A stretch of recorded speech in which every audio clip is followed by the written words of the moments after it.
আমরা যারা 19s সময়ে বড় হয়েছি, যখন ক্লাস 7-8-এ উঠলাম তখন থেকে একটু একটু করে গল্পের বই পড়া স্টার্ট করলাম।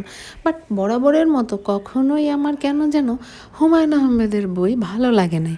তখনকার সময় হুমায়ুন আহমেদের বই মানেই হচ্ছে চরম একটা ব্যাপার, সবার মধ্যে জমজম উত্তেজনা ভাব কাজ করতো। কিন্তু আমি একটু ডিফারেন্ট ছিলাম। আমি পড়া শুরু করলাম, আমি যখন ক্লাস 9-এ উঠলাম আমি তখন পড়া শুরু করলাম শরৎচন্দ্র চট্টোপাধ্যায়ের বই। জানি না কেন আমার খুব ভাল লাগতে শুরু করলো শরৎচন্দ্রের বইগুলো, এবং শরৎচন্দ্রের অনেকগুলো গল্পের বই আমি পড়েছি, অনেকগুলো, যেগুলো পরে এসে অনেক দেখলাম যে হ্যাঁ আসলে শরৎচন্দ্রের বইগুলো অনেক অথেন্টিক, প্লাস হচ্ছে ভালো লাগতো। তবে এর ফাঁকে দিয়েও হুমায়ুন আহমেদের একটা গল্পের বই পড়ে ফেললাম, সেটা হচ্ছে তিথির নীল তোয়ালে, এই টাইপের একটা। যাই হোক, এছাড়া হুমায়ুন আহমেদের নাটক টাটক তো দেখাই হইতো সবসময়। ওই যে হয় না যে সামনে থাকা অবস্থা মানুষ, তখন তো হুমায়ুন আহমেদের খুব সগৌরব, তো তারপরও কেন যেন তার বই আমার ভালো লাগতো না। নাটকগুলি মাঝে মাঝে দেখতাম, হাসি খুশি লাগতো তাই। আর ভিটিভি ছাড়া তো আমরা কিছু দেখতাম না। যাই হোক, এই তো তো কেন যেন আজকে হঠাৎ মনে পড়ছে কয়েকটা হুমায়ুন আহমেদের বই নিব, নিয়ে পড়বো।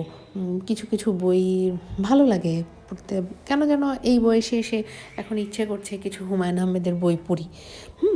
তো যাই হোক, আজকে যাব এক জায়গায় কিছু বই নেওয়ার জন্য। হ্যালো, আসসালামু আলাইকুম, কেমন আছেন সবাই? গতকালকে গিয়েছিলাম দুটো ফ্যাক্টরি ভিজিট করার জন্য। একটা ফ্যাক্টরি ছিল ব্লেজারের ফ্যাক্টরি, যেটা আমাদের রানিং অর্ডার আমরা দিয়েছি, যেটা নেক্সট মান্থে প্রোডাকশন শুরু হবে। এটার মধ্যে অলরেডি অর্ডার প্লেস করা হয়ে গেছে। ওইটা হচ্ছে ladies blazer, ladies suit pant এই টাইপের।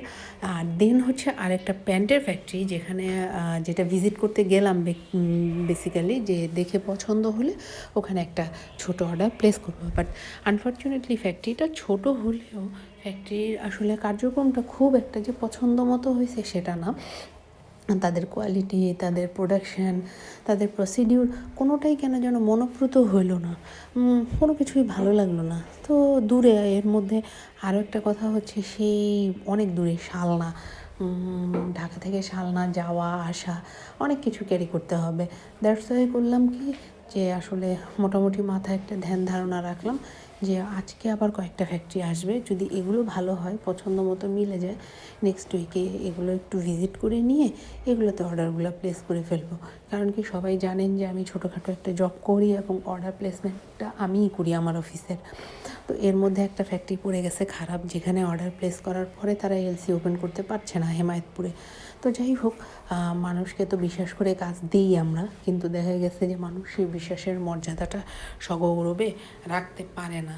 কিন্তু আমরা তো ট্রাই করেই যাই যে হ্যাঁ, কেউ কাজ চাইলে তাকে কাজ দেই, যাতে তারা সুন্দরভাবে কাজটা উঠায় দিতে পারে।